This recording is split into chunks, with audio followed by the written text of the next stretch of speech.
Кешкі шайға бірдеңе пісіру керек еді деп ойланып отырған болсаңыз, дәл осы зебра пирогының рецептін ұсынамын. Өте ылғалды әрі дәмді болып шығады. Сол себепті видеоның соңына дейін қарап, жасап көріңіздер. Пирогты бастаймыз. Алдымен ыдысқа қантты саламыз, үстінен ванильный сахарды саламыз, шым-шым тұз салып, бөлме температурасында еріп тұрған майды салып, жақсылап миксерлеп аламыз. Қант бізде толықтай еріп кету керек, сол кезде жақсы болып шығады.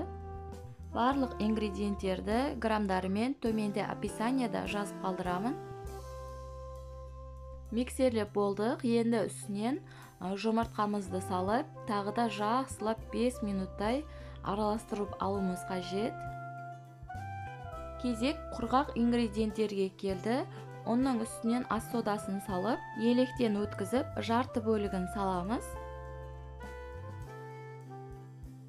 Миксердің жай жылдамдығымен осы массамызды жақсылап миксерлеп аламыз. Бөлме температурасындағы айранның да жарты бөлігін салып, тағы да жақсылап миксерлеуіміз қажет. Ингредиенттерді осылай аз-аз мөлшерден қоса отырып жасаған кезде қамырымыз өте жақсы болып шығады. Енді ұндың қалған бөлігін тағы да електен өткізіп, тағы да миксерлейміз. Одан кейін айранның қалған бөлігін қосып, жақсылап араластырып аламыз.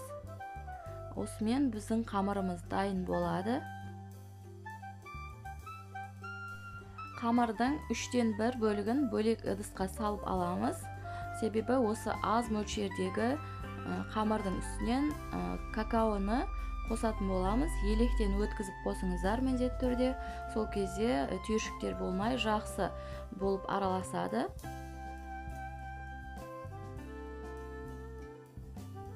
Қамырлар дайын болды. Формаға пергамент қағазын кигізіп аламыз.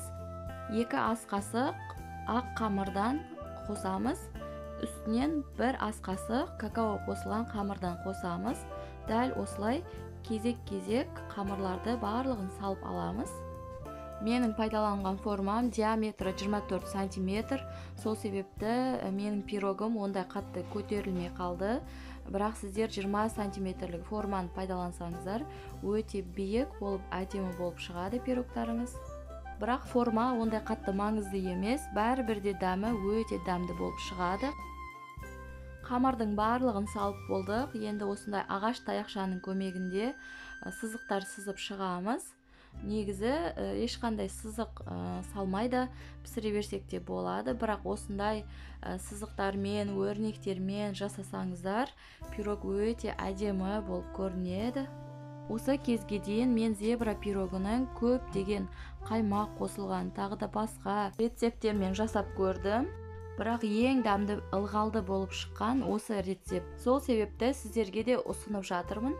Дайындап болдық. Енді 180 градуста қызып тұрған пеште 30-40 минуттай пісіріп аламыз. Піскен-піспегендігін ағаш таяқша арқылы тексересіздер.